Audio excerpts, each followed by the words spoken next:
நாகர்கோவிலில் ரயில்வே இருப்பு பாதை பணிக்காக வைக்கப்பட்டிருந்த 2 டன் தளவாட இருப்புகள் பார்வைகள் திருடப்பட்டிருக்கின்றன. அது தொடர்பாக 4 பேர் கைது செய்யப்பட்டிருப்பதாக தகவல் வெளியாகியிருக்கிறது. அண்மை செய்தியை பார்த்து வருகிறோம்.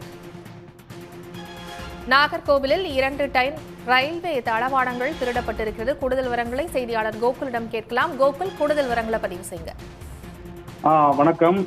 அதாவது ரயில்வே இருப்பு பாதை பணிக்காக வைத்திருந்த 2 டன் தளவாட இரும்பு சாமான்களை திருடியதாக நெல்லை மாவட்டத்தை சார்ந்த 4 பேர் தற்போது நாகர்கோவில் ரயில்வே பாதுகாப்பு படை போலீசாரால் கைது செய்யப்பட்டிருக்கிறார்கள்.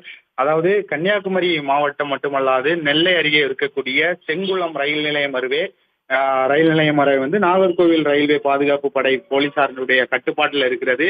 இந்த நிலையில் கடந்த ஜூலை மாதம் 21ஆம் தேதி அன்று நெல்லை மாவட்டம் நாங்குநேரி அருகே இருக்கக்கூடிய அந்த நம்பியார் ஆற்றங்கரை பகுதியில் இருக்கக்கூடிய இருப்பு பாதையை சீர் செய்வதற்காக இரும்பு பொருட்கள் ரயில்வேயால் வைக்கப்பட்டிருந்தது. மேலும் இந்த இரும்பு பொருட்களை வைத்து தண்டவாளத்தை பொருத்தும் பணிகளும் நடைபெற்று வந்தது. தண்டவாள பணிகள் வேலை முடிந்த நிலையில் 21ஆம் தேதி அன்று இரவு தளபதி சமுத்திரம் பகுதியில் இந்த மிச்சமுள்ள பொருட்களை வைத்திருந்தார்கள். இந்த நிலையில் 22ஆம் தேதி காலை அங்கு இருக்கக்கூடிய அந்த சைட் இன்ஜினியர் முனுசாமி சென்று பார்த்தபோது முந்தைய நாள் இரவு வைத்திருந்த பொருட்கள் எதையுமே காணவில்லை. இது சம்பந்தமாக site engineer Munusamy Nagercoil railway பாதுகாப்பு படை போலீசாருக்கு அளித்த புகாரின் அடிப்படையில் உடனடியாக கிட்டத்தட்ட அடுத்த நாளே வழக்கு பதிவு செய்து ரயில்வே பாதுகாப்பு படை ஆய்வாளர் முகேஷ் சந்து மீனா, குற்றப்பிரிவு ஆய்வாளர் ஜிபின் ஆகியோர் தலைமையில் உடனடியே தனிப்படை அமைத்து போலீசார் விசாரணை மேற்கொண்டனர். இந்த நிலையில் தேசிய நெடுஞ்சாலை பகுதிகள் மற்றும் திருடு போன பகுதியில் இருக்கக்கூடிய சிசிடிவி காட்சிகளை ஆய்வு செய்த போது அந்த mini lorry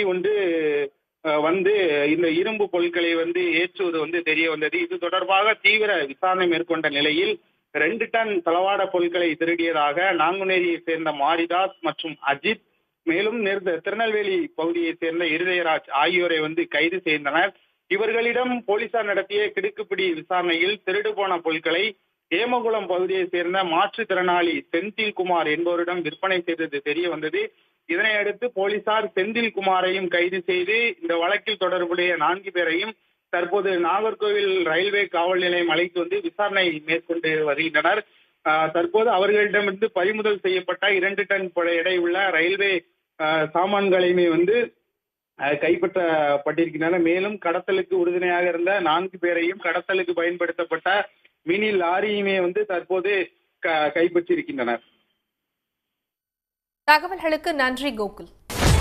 Sun news WhatsApp சேனலை ஃபாலோ செய்யுங்கள்.